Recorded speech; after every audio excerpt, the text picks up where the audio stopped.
In this video, I introduce scaling issues based on some of our readings in our textbook by Crocker and Algina. You can follow along in the textbook as you do some readings and come back to this video. Our lecture will be based partially on our introduction to scaling from our text, but also extend issues that are current in the field. The measurement scale. We've discussed measurement as some systematic rule for assigning numbers. We want meaningful units in measurement. A set of possible values within assignment rules is one way we can think about measurement. But what about the scale of measurement? What does that even mean? And what do the numbers mean? Let's think back to the real number line. It's probably been some time since you've had an introduction to the real number line, maybe 30 or 40 years for some of you. But we have a line that's centered with a value of 0. We can say that the properties of this number line extends from negative to positive infinity. We could place marks on this line, and we can see that A, B, and C, A is furthest toward infinity and C is closest toward 0. We have some concept of ordering. We could create scales of equal interval where the distance between 0 and 1 is the same as the distance between 1 and 2. So when we talk about scaling, we're going to think back to that real number line. And we're going to make attempts to link elements in our data system to elements in the real number line. Properties such as order, mutually exclusive and exhaustive issues, maybe equal intervals, and absolute value of 0. Scale values have scaling rules and numbers assigned to each element in a data system.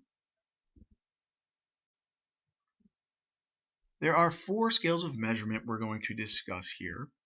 There are other scales, especially when one starts to consider the physical world and some modern elements of geospatial mapping and other areas in physics. However, these 4 hierarchical measures are increasing in characteristic. That is, as we go from nominal to ordinal, there will be an additional characteristic added to define that level of measurement. Here we see different colors. We use jelly beans as an example, as a nominal data. That is, color is a qualitative label, or an example of a qualitative label, and our goal is to classify and count things where we have elements that are considered mutually exclusive and exhaustive. Mutually exclusive meaning things don't overlap, and exhaustive means in our data we will cover all possibilities. These are considered invariant to an isomorphic transformation. For example, we may have male and female labeled as 0 and 1. If we were to reverse that ordering, it really won't impact the qualitative labeling process because 1 is not considered greater than 0. It is just a qualitative label. Ordinal data represents some form of logical order. We add magnitude or amount to the property previously seen as nominal, and this is invariant to a monotonic transformation. So in the horse race below, we may not be timing this race, but we can determine who is in first, who is in second, etc. In an interval scale, we add equal distance between the measures. Equal difference in quality is reflected on this scale, and we can see this is the added property on top of both the nominal and ordinal scale. So for example, we may have a measure such as Fahrenheit or Celsius in degrees, where the 0 doesn't mean an absolute measure of 0. We can go into the negatives. Our ratio scale adds to the properties that we have discussed earlier of nominal, ordinal, and interval level scales. We have mutually exclusive and exhaustive measures. There's an order. There is an equal interval. And now we have an absolute measure of 0. It is the absence of equality. It may be helpful to think of weight as a quality that there can be that 0 would be the absence of. You can't have a negative weight in the absolute sense. Kelvin is a measure of an index of temperature that has an absolute 0 where movement ceases at the property of 0. So these measures are on a ratio scale, and we can think from 0 to 100% or from 0 to 1 if that is helpful. What we think we measured. Numbers don't know where they came from. Are we measuring dollars? Are we measuring love or happiness? Are we measuring mathematical ability? We can have a set of data in front of us with simple values, maybe the value of 100, maybe the value of 1,000. What those values mean is important. Lord would say, and some others as well, that as long as our data meets the distributional assumptions, we can perform an analysis. Well, the trouble really just begins, not necessarily in conducting the analysis, but when drawing inference. When we try to answer questions about the measurement, the data that we have measured. So when we go from the numbers to what we think we measured, making that claim is where we can get ourselves into trouble. During class, we'll talk a little more about characteristics of a measurement system. We often deal with latent variables. We talk about a system that could be unidimensional versus multidimensional. Maybe you might think, if you understand factor theory, that there's one factor versus many factors that relate to intelligence. We can have a system that's parametric or non-parametric. Some might look at this as we typically use the first moments of distributions like the mean and variance or standard deviation as parametric analysis, or do you kind of let the entire distribution speak for itself in a non-parametric way? We'll also investigate some deterministic versus probabilistic models. That is 0, 1 for deterministic, or probabilistic could take on any values from 0 through 1. When we consider our approach to test development, we can think of an underlying continuum, psychological continuum, and what it is we want to locate on that continuum. Do we want individuals or subjects on that continuum? Do we want items or some form of stimuli on that continuum? Or some form of response model where both types of things, subjects and stimulus, are measured on one underlying continuum? For subject center, we can think of achievement tests and aptitude tests. We're conducting tests. We want to locate an individual at different points on some continuum. Our assignment is to the individual. We are assigning numbers to people based on some measured property. So the idea of my level of happiness could be measured by some sort of happiness aptitude test, or we could measure student math ability through an achievement test. So a typical achievement test, we can think of having a set of items.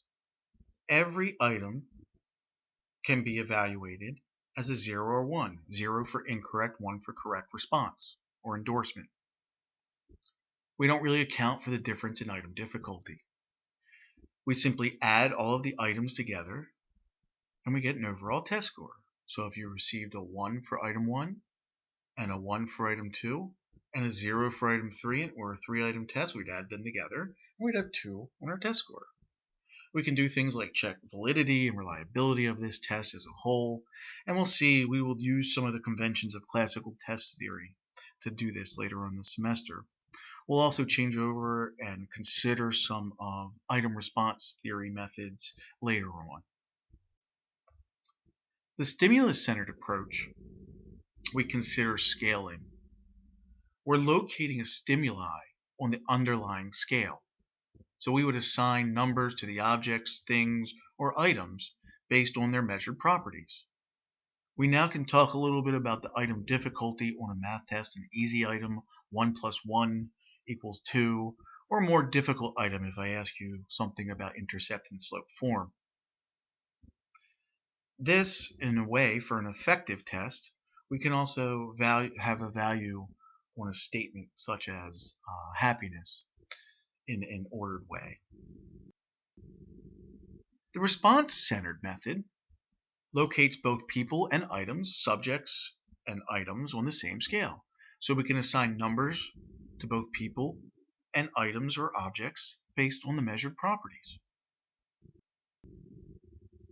An example of a response model might be a Gutman model, which is related to the Roche model.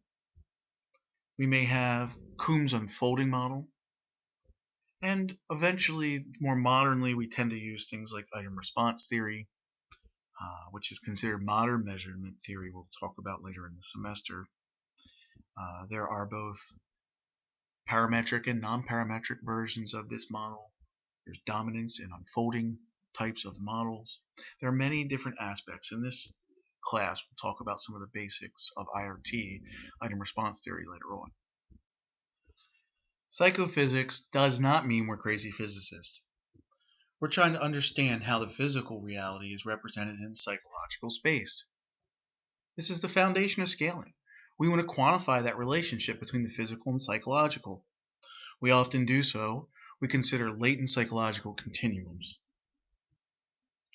In linking the physical and psychological space, one way we could consider doing this is what's called differential sensitivity methods, where let's say we have multiple stimuli, we can compare them to each other one at a time. You take two weights and you try to decide which one weighs more. Are they equal? Is one larger? Is one smaller?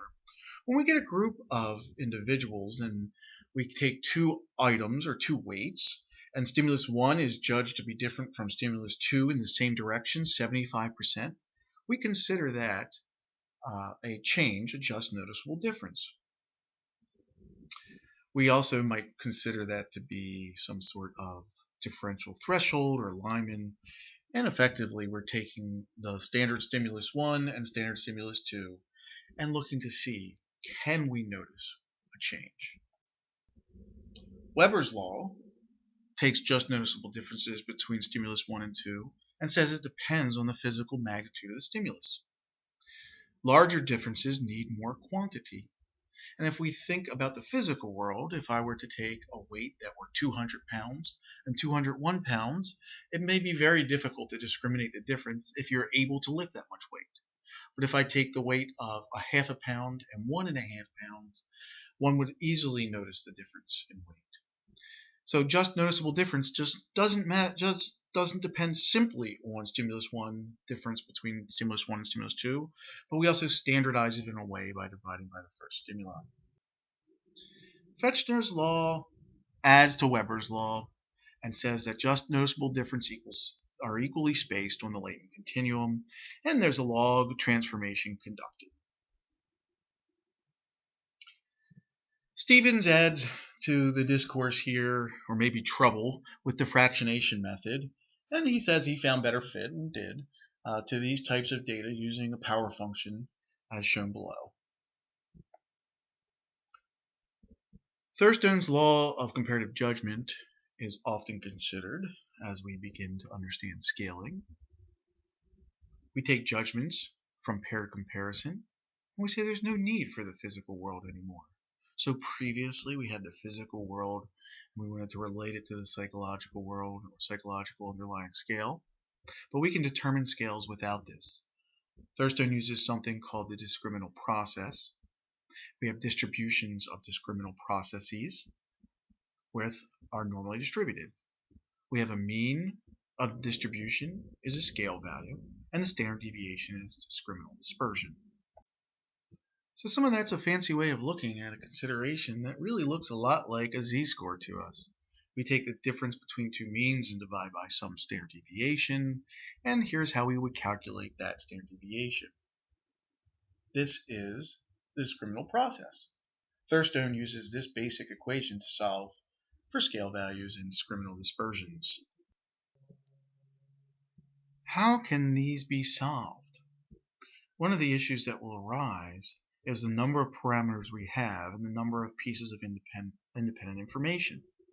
So in the case with our parameters, we have more parameters to estimate than we have information.